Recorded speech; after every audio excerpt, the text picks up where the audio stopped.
کس قانون کے تحت پنجاب پولیس نے زمان پارک کی دیواریں پھلانگیں اور اس کے اندر داخل ہوئے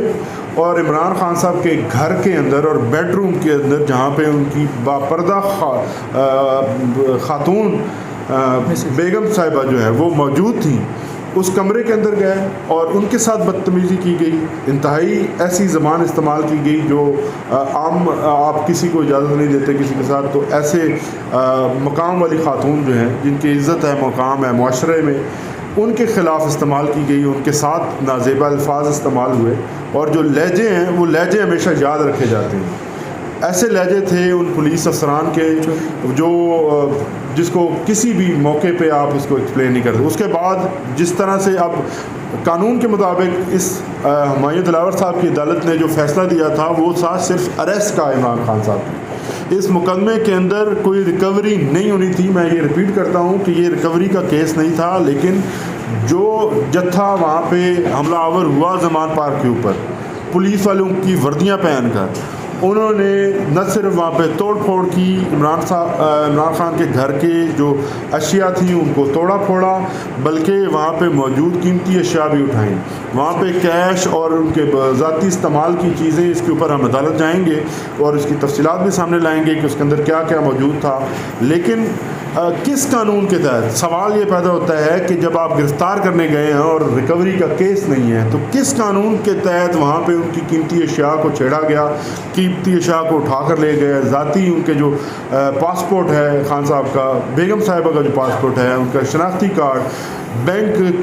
کی جو چیک بکس ہیں خان صاحب کی، وہ سائنڈ ان سائنڈ دونوں کٹھی پڑی ہوئی تھیں، وہ کافی مقدار میں یہ اٹھا کر لے کے گئے ہیں. اور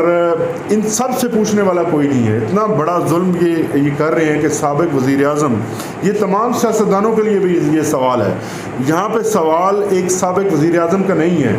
یہ سوال پرائم منسٹر آف پاکستان کے آفس کا ہے کہ آج جو وہاں پہ موجود ہیں ان سب کے لیے یہ سوالیہ نشان ہے کہ وہ کس طرح سے اس کو اجازت دے سکتے ہیں کہ پرائم منسٹر آفس کا جو تقدس ہے، پرائم منسٹر آفس کے اندر جو ایک شخص موجود رہا ہے جس نے پرائم منسٹر کے طور پر سرو کیا ہے، اس کے گھر کے اندر اس کے گھر کی خواتین کے ساتھ یہ سب کچھ کیا جائے. تو یہ سوال بنیادی طور پر تو پرائم منسٹر آفس کا ہے جو اس ملک کا سب سے بڑا سیاسی اور سویلین ادارہ ہے. اور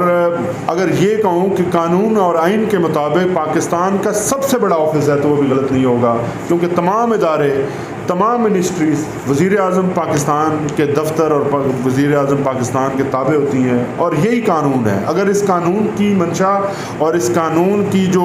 اپلیکیشن ہے، اگر آپ نے اس کو دیکھنا ہے اور اس آئین کی سربلندی آپ چاہتے ہیں اور کسی طرح سے چاہتے ہیں کہ یہ نظام سیدھی طرح چلتا رہے، تو یہ آپ کو پوائنٹ سب کو اٹھانا ہوگا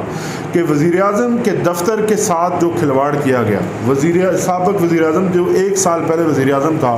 اس کے بعد جس طرح سے اس کو گرفتار کیا گیا اور ابڈکٹ کیا گیا، 1 دفعہ نہیں 2 دفعہ کیا گیا، تو اس کے اوپر اگر قوم نہیں جانے گی، قوم نہیں سمجھے گی، آج بھی نہیں سمجھے گی اور نئی آواز اٹھائے گی، تو شاید پھر ہم سب بطور قومی اور تاریخی مجرم کے طور پر جانے جائیں گے. میری اب تمام دوستوں سے یہی استدعا ہے کہ اس پوائنٹ کے اوپر خاص طور پر، کیونکہ یہ ہم سب کے، آپ نے ووٹ کسی بھی پارٹی کو دیا ہو، جب آپ وزیر اعظم بن جاتے ہیں تو وہ پورے پاکستان کے وزیر اعظم ہوتے ہیں، تو سب کے وزیر اعظم رہے ہیں، وہ سب کے وزیر اعظم کی عزت اور تکریم کا سوال ہے. ہم سب کو اس کے اوپر آواز اٹھانی چاہیے.